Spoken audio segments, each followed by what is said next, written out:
আসসালামু আলাইকুম প্রিয় শিক্ষার্থী বন্ধুরা, আশা করি তোমরা অনেক অনেক ভালো আছো। যে যেখান থেকে শুনছো এবং আমাকে দেখছো সবাইকে স্বাগত জানাচ্ছি ফারুক ক্লাসরুম চ্যানেলের পক্ষ থেকে। আজকের পর্বের আলোচনার মধ্যে আমাদের যা থাকবে তা হচ্ছে সেন্টিগ্রেড তাপমাত্রাকে ফারেনহাইট তাপমাত্রায় রূপান্তর করার অ্যালগরিদম, ফ্লোচার্ট ও সি প্রোগ্রাম। এখন চলো আমরা খুব সহজভাবে এটা সমাধান করে আসি। ভিডিওটি সম্পূর্ণ দেখলে অবশ্যই তোমরা শিখতে পারবা। প্রিয় শিক্ষার্থী বন্ধুরা, এখন আমরা অ্যালগরিদম সমাধান করব। অ্যালগরিদমটি ধাপে ধাপে সমাধান করতে হয়, তোমরা জানো। ধাপ 1 অর্থাৎ ধাপ 1 এর মধ্যে আমাদের কি হবে, প্রোগ্রামটি শুরু করতে হবে। প্রোগ্রাম শুরু করি। ধাপ 2 এর মধ্যে আমরা কি জানি, সেন্টিগ্রেড থেকে ফারেনহাইটে রূপান্তর। তাহলে সর্বপ্রথম আমাদের অবস্থান করছে কোথায়, এই সেন্টিগ্রেড তাপমাত্রাকে তুমি ফারেনহাইটে রূপান্তর করবা। অতি প্রথম আমাদের ছিল কোথায়, সেন্টিগ্রেডে। এই জন্য সি এর মান তুমি ইনপুট আকারে গ্রহণ করবা। সি এর মান গ্রহণ করে, সি এর মান কি করবা, গ্রহণ করে। ধাপ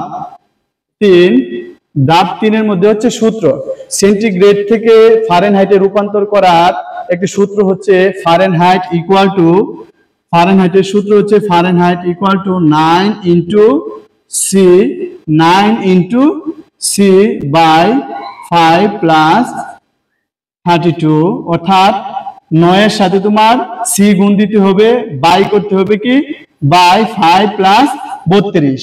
এটা হচ্ছে ফারেনহাইটের সূত্র। এখন তুমি সূত্রটি লেখো, F equal to 9 into C by 5 plus 32। ধাপ 4 এর মধ্যে তুমি কি করবা, আউটপুট দেখাবা। তাহলে ফলাফল প্রিন্ট করি বা এফ প্রিন্ট করি, এফ প্রিন্ট করি অথবা ফলাফল প্রিন্ট করি, তোমার যা ইচ্ছা তাই লিখতে পারবা। ধাপ 5 প্রোগ্রামটি শেষ করবা। কি করবা, প্রোগ্রামটি শেষ করবা।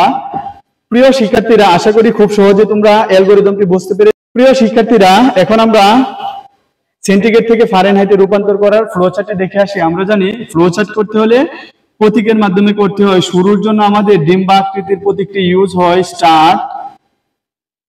ইনপুট এর জন্য আমাদের সামান্তরিকটি ইউজ হয়।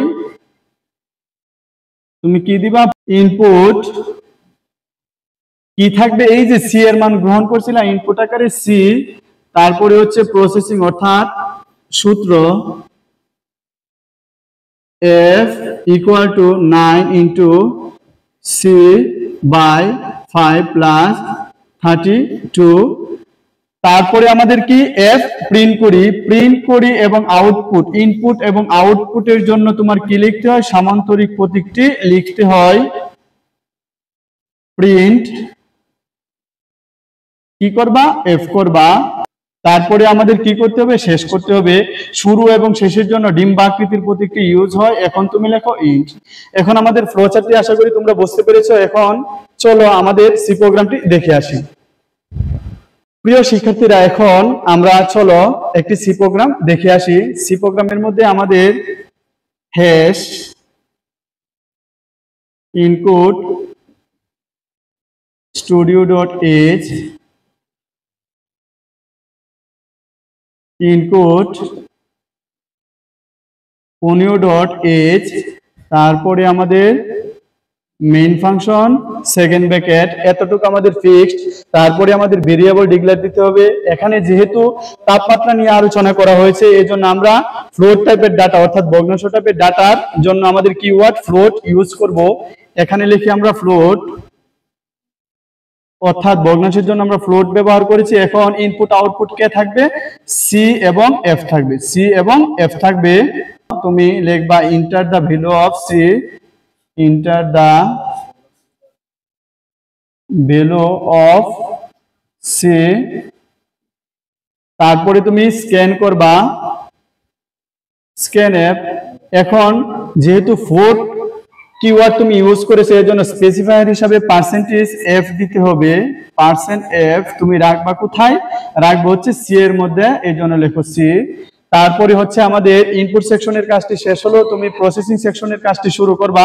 এখন হচ্ছে আমাদের সূত্র F equal to 9 into C by 5 plus 32 semicolon.